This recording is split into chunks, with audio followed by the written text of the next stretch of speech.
And my thanks to all of you. I wish you could see what you all look like. Thank you for joining us on this really special evening.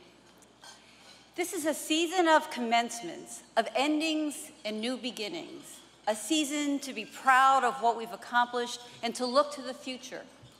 It's a great time for the National Partnership to be celebrating its 45th birthday. Now, depending on your age, 45 may sound very, very old, just middle-aged, or if you're a Virginia McLaurin, the 107-year-old who recently danced at the White House, we're just coming of age. But whether you think we're young or old, I know you'll agree that in the 45 years, the National Partnership has accomplished a tremendous amount. As one of my favorite writers, Dr. Seuss, says, "Oh, the places we have been and the mountains we have moved. And indeed, we have moved mountains, and we have profoundly changed our country." And I say we with deep appreciation because the National Partnership could not have accomplished all it has without support from all of you. America's women and families are better off today than they were 4.5 decades ago because of policies the National Partnership pioneered. And what a year we have just had. New York just adopted the country's strongest paid family leave program. California passed a groundbreaking fair pay law. Vermont enacted paid sick days. Utah, Rhode Island, and New York adopted laws to help pregnant workers keep their jobs. And across the country, millions more low-wage workers will soon be eligible for the overtime pay they deserve.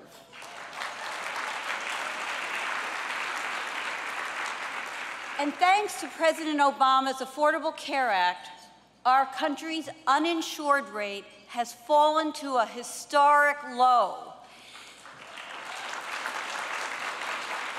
And we are in the midst of a revolution in how we deliver care so it is better coordinated, more patient-friendly, and makes smarter use of our health care dollars. We would not have come nearly so far without champions like Secretary Sylvia Matthews-Burwell, who is breaking new ground, helping us lower costs and improve quality. Like Senator Kirsten Gillibrand, who is working tirelessly to build support for national paid leave insurance. For Bob Moritz, who is setting new standards for workforce diversity and flexibility.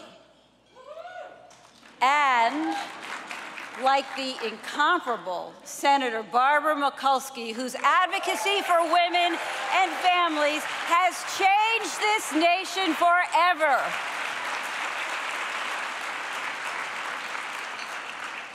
We are so thrilled to be able to honor these transformative leaders, and we will be building on their achievements in the years ahead. As Dr. Seuss reminds us, you're off to great places. Today is your day. Your mountain is waiting, so get on your way. The National Partnership has been moving mountains for 45 years, and we will continue doing that until our journey is complete. Hello again. I hope you all enjoyed our signature dessert. You know, I spoke earlier about commencement, and some of you may have seen the coverage of Donovan Livingston, who just graduated with a master's degree from Harvard. He said at graduation that a teacher once told him that our stories can be ladders that make it easier for us to touch the stars. Like that teacher, the National Partnership is dedicated to unleashing the potential for us all to touch the stars. I ask you right now to look at the men and women sitting in this room, the servers who brought us our food, the techs who are giving us sound and light. Someone in this room was able to take off work to help an aging parent without losing her job.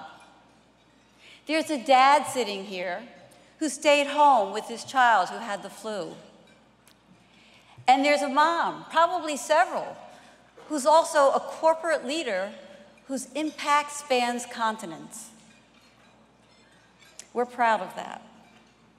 Now think about all the people who are working second or third jobs to make a better life for their children. The person who parks your car, the aide who cares for your neighbor.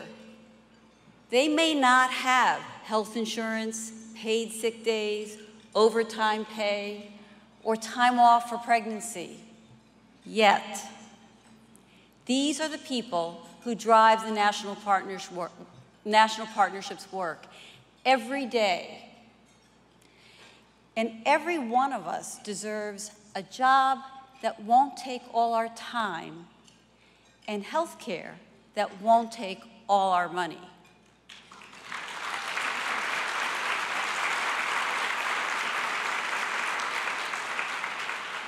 The chance to achieve real economic security is the foundation of the American dream.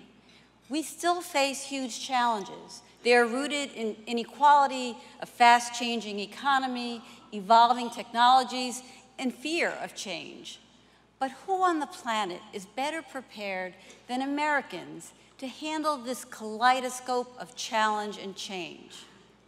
Just look at what we eat: sushi and kimchi, tacos and tamale, sauerkraut and scones, collards, crepes, and kale chips. We embrace and enjoy it all. E pluribus unum, out of many, we are one. This unity knits us together. It makes us stronger. It drives the National Partnership to build an economy as inclusive as what we eat. We have the wind at our back now. Americans are tuned in to economic inequality. But the solutions must come from an economy that enables us all to prosper, not from walls or bans that exclude people. Our public discourse should never develop into name-calling or disparaging remarks that pit us against one another. And our national policies should never be fear-based.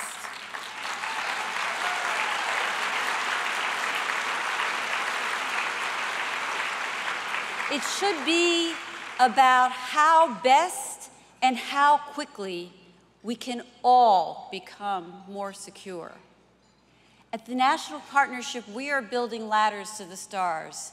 And in a thriving economy, the rungs of that ladder must include paid sick days, paid family and medical leave, and workplaces free of discrimination.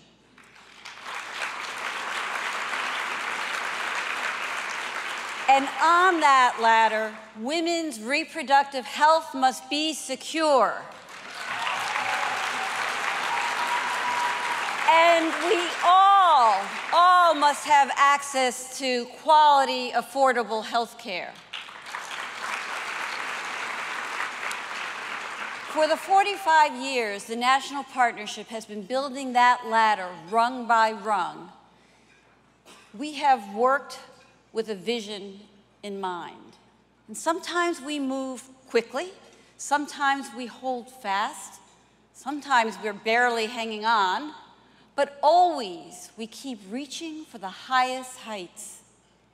And we will never stop, so long as we have places to go and mountains to move and people like you who support us as we reach for those stars. Oh, the places we will go.